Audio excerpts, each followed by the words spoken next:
اعوذ باللہ من الشیطان الرجیم پناہ مانگتا ہوں میں اللہ کی شیطان مردود سے۔ بسم اللہ الرحمن الرحیم شروع اللہ کا نام لے کر جو بڑا مہربان نہایت رحم والا ہے۔ اعوذ باللہ من الشیطان الرجیم بسم اللہ الرحمن الرحیم ومنهم أميون لا يعلمون الكتاب إلا أماني وإن هم إلا يظنون فويل للذين يكتبون الكتاب بأيديهم ثم يقولون هذا من عند الله ليشتروا به ثمنا قليلا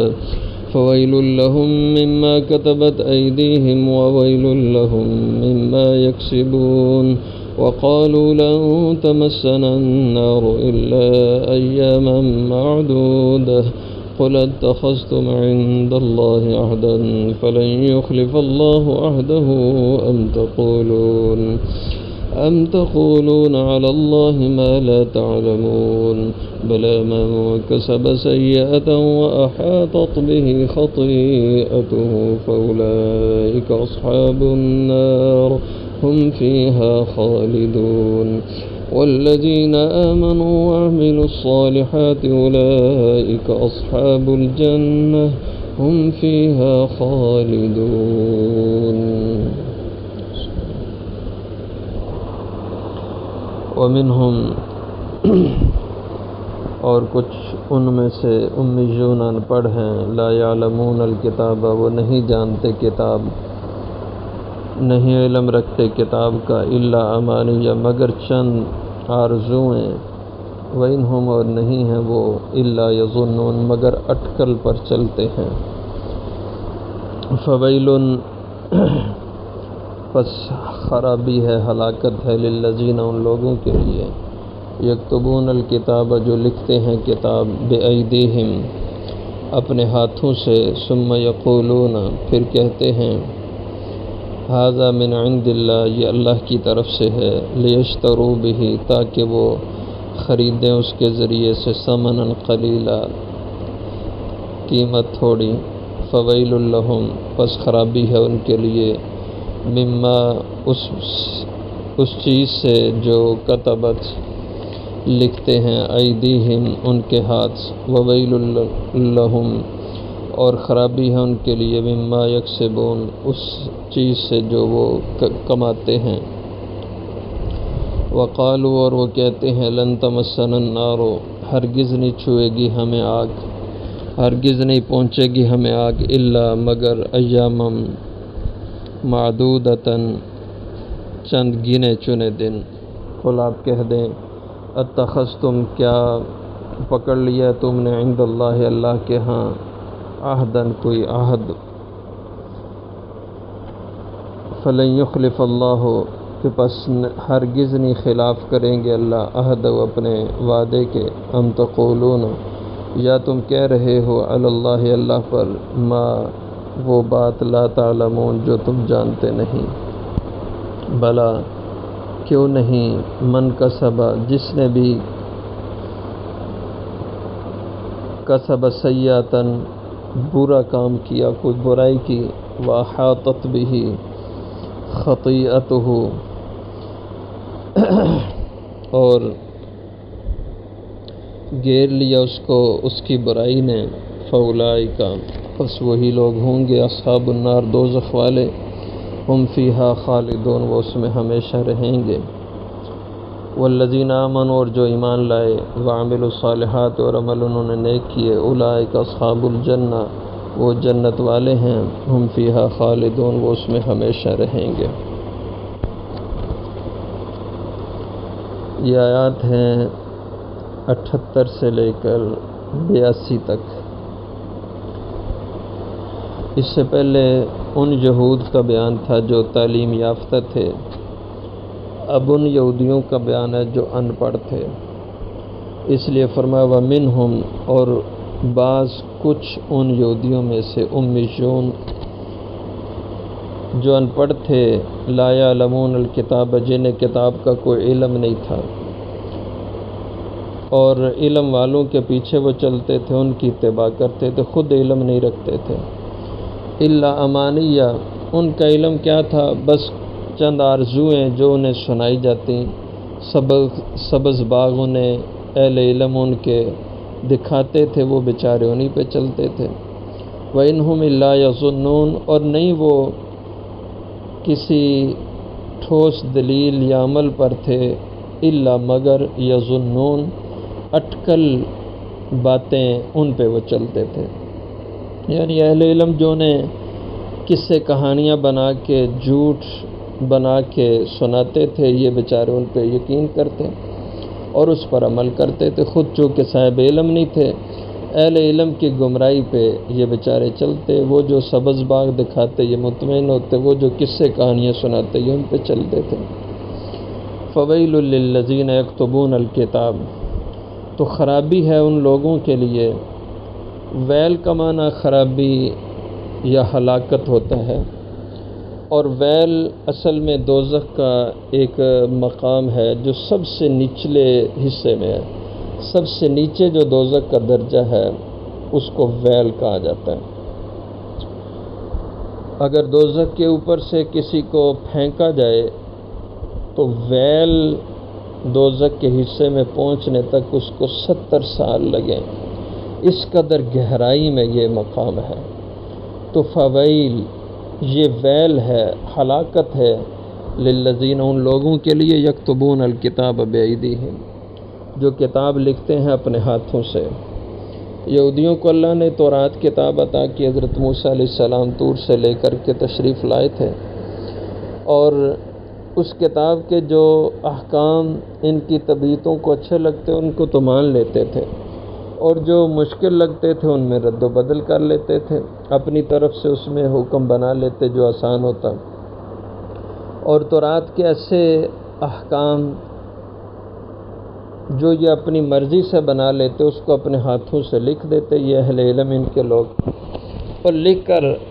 عوام بیچارے جو ان پڑھ تھے ان کو دے دیتے کہ یہ تورات کا حکم ہے، اور اس میں آسان مسئلے ہوتے، اور وہ بھی ایسے مسئلے جو عوام کی خواہشات، جہاں عوام ان پڑھ ہوں تو وہ ان پڑھ لوگ ان کو اہل علم انگلی پکڑ کے جس رخ پہ چلائیں وہ چلتے ہیں، اور پھر عوام کا جب مزاج بگڑتا ہے تو عوام بھی پھر سطحی چیزوں کو پسند کرتے ہیں، اور آسان چیزوں کو، دین کے جو بنیادی احکام ہیں،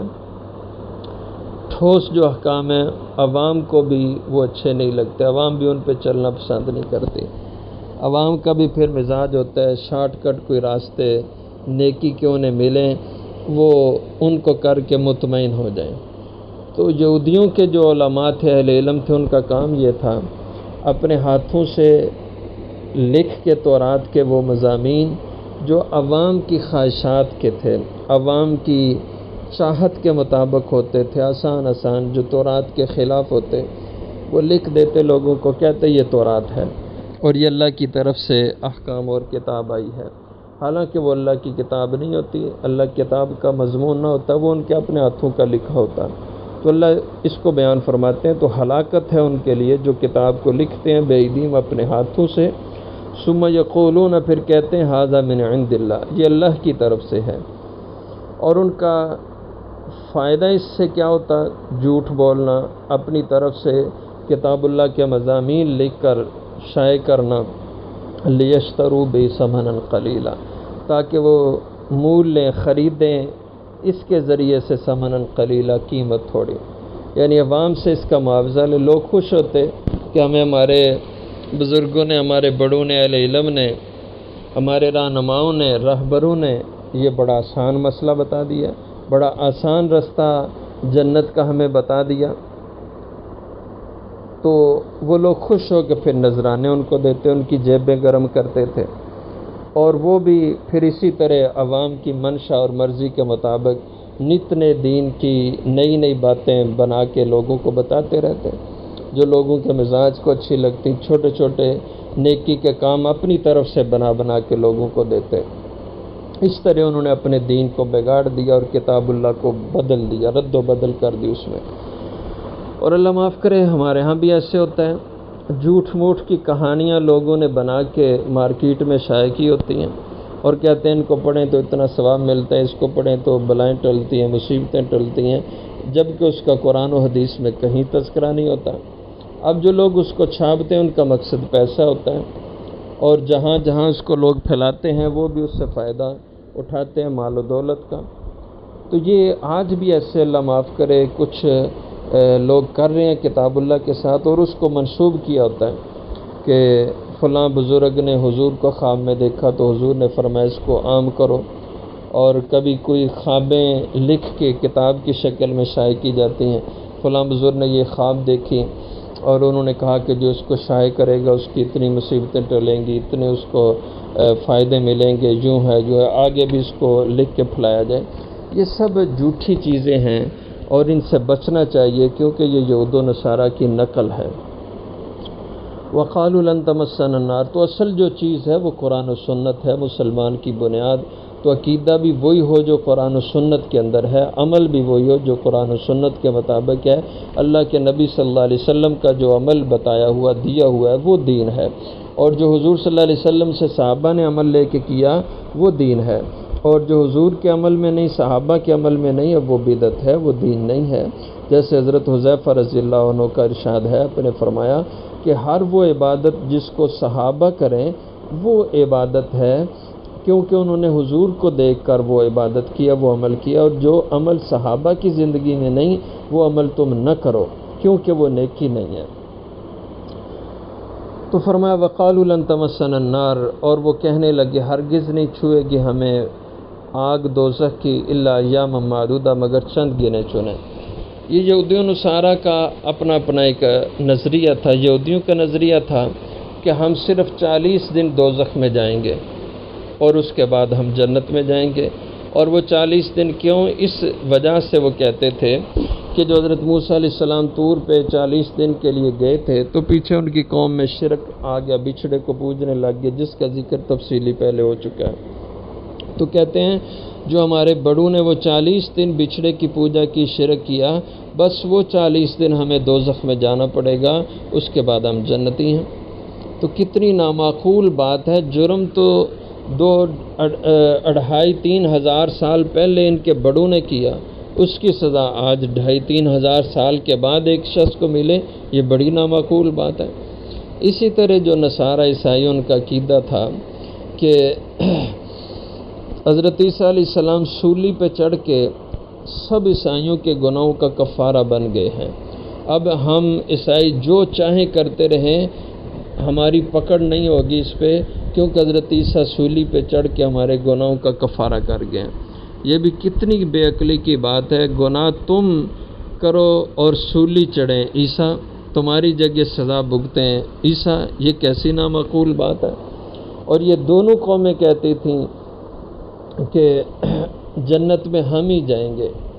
اور ہمارے سوا کوئی جنت میں نہیں جائے گا، یہ ان کی اپنی ایک سوچ تھی۔ تو کہتے تھے ہرگز نہیں ہمیں پہنچے گی دوزخ کی آگ الا ایام معدودہ، مگر چند گنے چنے دن۔ قُلْ اتَّخَذْتُمْ، اب کہہ دیجئے کیا تم نے پکڑ لیا اللہ کے ہاں عہدن، کوئی اس کا عہد وعدہ، کہ تم نے اللہ سے اس کا وعدہ لے لیا کہ تم 40 دن ہی دوزخ میں جاؤ گے، اس کے بعد تمہاری جنت ہے۔ فَلَن يُخْلِفَ اللَّهُ عَهْدَهُ، کہ پھر اللہ ہرگز اپنے وعدے کے خلاف نہیں کرے گا۔ ام تقولون، یا پھر تم کہتے ہو علی اللہ، اللہ پر ما لا تعلمون، وہ بات جو تم جانتے نہیں، یعنی اللہ پر جھوٹ پھر کہہ رہے ہو۔ تو فرمایا کہ کوئی کسی کی جگہ سزا نہیں بھگتے گا، ہر شخص اپنے کیے کی سزا بھگتے گا، کوئی کسی دوسرے کا بوجھ نہیں اٹھائے گا۔ اور جیسے ایک آیت میں یہ بھی ارشاد ہے کہ لا تجزی والد عن ولدی ولا مولود عن والدی شیئا، کوئی باپ اپنے بیٹے کا بوجھ نہیں اٹھائے گا، کوئی بیٹا اپنے باپ کا بوجھ نہیں اٹھائے گا، ہر ایک اپنے عملوں کی سزا پائے گا، اپنے عملوں کی جزا پائے گا۔ اس لیے فرمایا بلا، کیوں نہیں یہ دوزخ میں جائیں گے، من کا سبا، ہر وہ شخص جس نے کسب سیئۃ، گناہ کا کام کیا، وَأَحَاطَتْ بِهِ خَطِیَّتُهُ، اور گھیر لیا اس کو اس کے گناہوں نے، یعنی اس کی نیکیوں سے اس کے گناہ زیادہ ہو گئے، تو فَأُولَٰئِکَ أَصْحَابُ النَّارِ، تو یہ لوگ دوزخ میں جائیں گے، ہم فیہا خالدون، انہیں اس میں ہمیشہ رہنا پڑے گا۔ جو کفر کرنے والا ہے وہ ہمیشہ کا دوزخی ہے، اور جو کفر میں نہیں ایمان میں ہے لیکن گناہ بہت زیادہ اس نے کیے ہیں، یہ دوزخ میں جائے گا، لیکن ایک وقت میں پھر دوزخ سے اللہ اس کو جنت میں بھیج دیں گے۔ والذین آمنوا، اور جو ایمان لائے، وعملوا الصالحات، اور عمل انہوں نے اچھے کیے، اولئک اصحاب الجنہ، یہ جنت والے ہیں، ہم فیہا خالدون، وہ اس میں ہمیشہ رہیں گے۔ وآخر دعوانا